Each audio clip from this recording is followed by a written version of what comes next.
back, everyone. Thank you for joining me again this week and hanging out while I took last week off for a much needed break. My name is Riley. Welcome to the channel. For those of you who are new here, thank you for checking me out. Don't forget, on your way out, hit the like, subscribe, and leave a comment button. And for everyone else who's stuck through that little hiatus last week, thank you for staying tuned. Let's jump right into this week's video and we'll get cracking.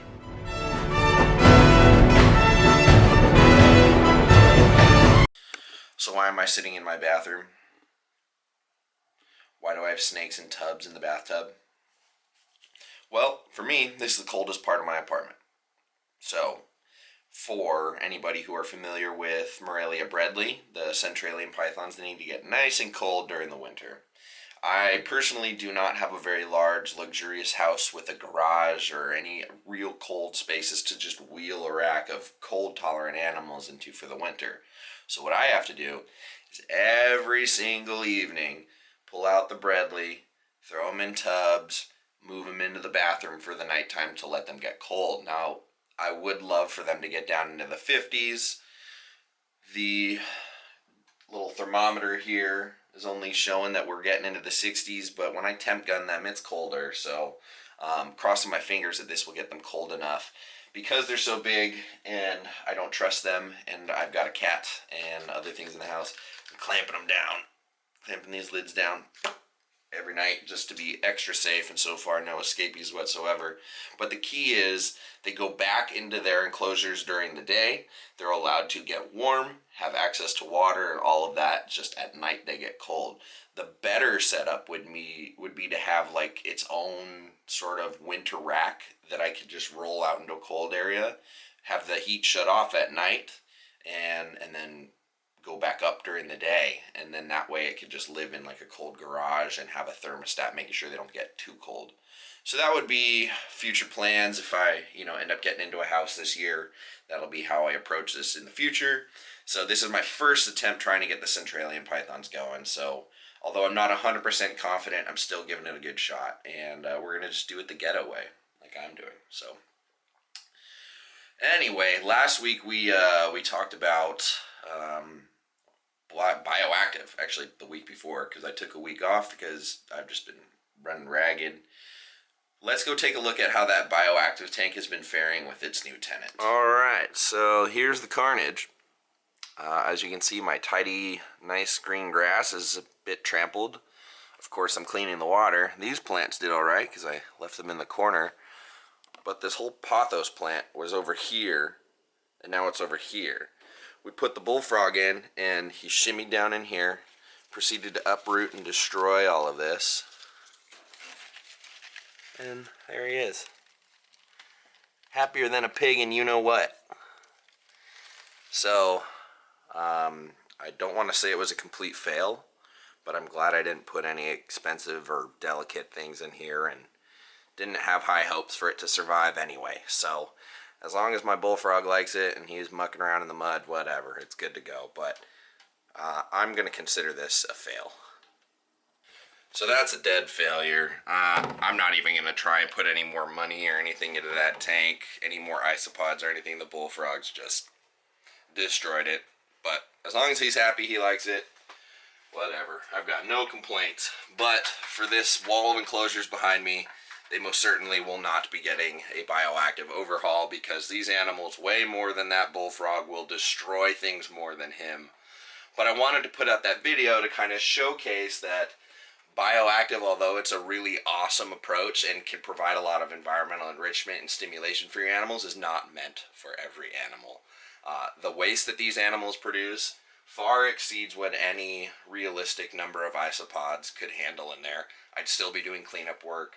They'd be destroying whatever plants. All the modifications would be for naught, and it would be a waste of time. So the video that we just put out 2 weeks ago with Bioactive for carpet pythons, the reason why I was speculating in it is because it was just an open exploration as to what I think could happen. Well, seeing that my bullfrog destroyed that one, not surprised, kind of expected it. I would expect the same from them. So for anybody who's curious, how come you're not doing a full Bioactive carpet python tank, show that off? It's because I have never intended to do that, and I still don't.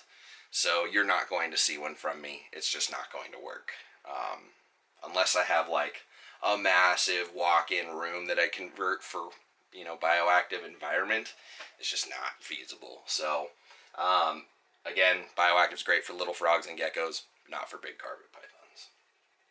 So, now that we've gotten that out of the way, I did want to say that it's looking like we're going to have a good season. Some Axanthic coastals, citrus tigers going, the Darwin albinos could be going.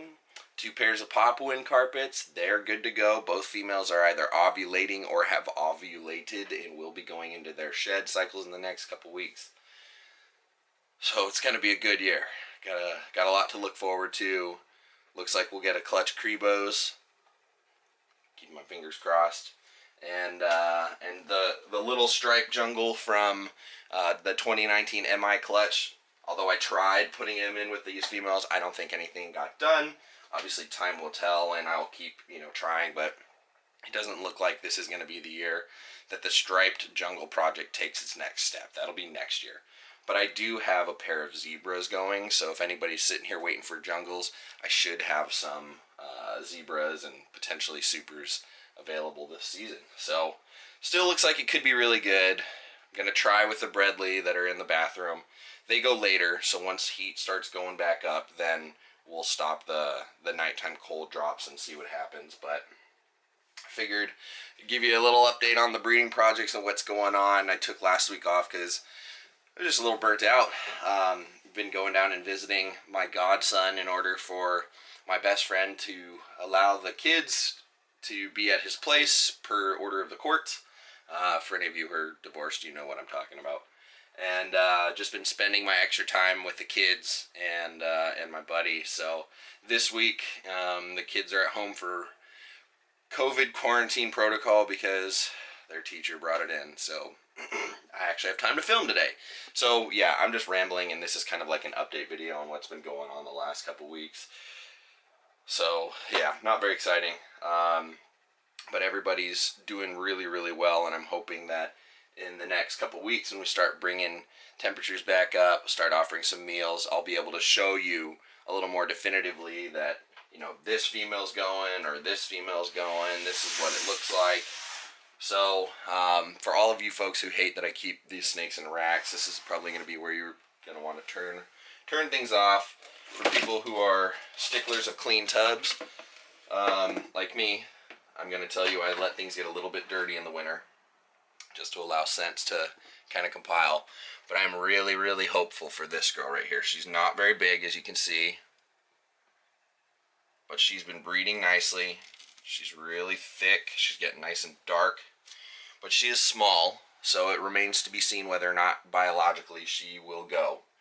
But keeping my fingers and their tails crossed, and hopefully we'll have a really nice clutch of dark Papuans, because the male that's been breeding is a half sibling to her that has a really dark complexion, and ultimately the goal for that pairing is to make some really dark Papuans and actually have some available. So with any luck, we get 2 clutches and be able to offer some to the public this year. So with that being said, I'm going to leave you guys on that. Can't say we didn't see any snakes. We sort of saw the frog. And yeah, we'll just see how things go over the next week, and hopefully next week I'll have a little bit more of an idea of what we're going to be expecting this year. You know, the Madagascar giant hognose are just going to do whatever they do. They're all cohabbed up in there, so keeping an eye on them. You know, it's looking like Crebos, 5 to 7 clutches of carpets, and maybe a clutch or 2 of mad hogs. So if that's the case, this year's going to be big. So yeah, and hopefully by the time we're filming the next video, my new hatchling rack will be here, and I can show that off. So we got stuff coming down the pipeline for sure. So don't forget to stay tuned. Just hang out, and we'll catch you all next week for some more Riley's Reptile randomness. See if that catches on. Anyway, I'm going to catch y'all later. Peace.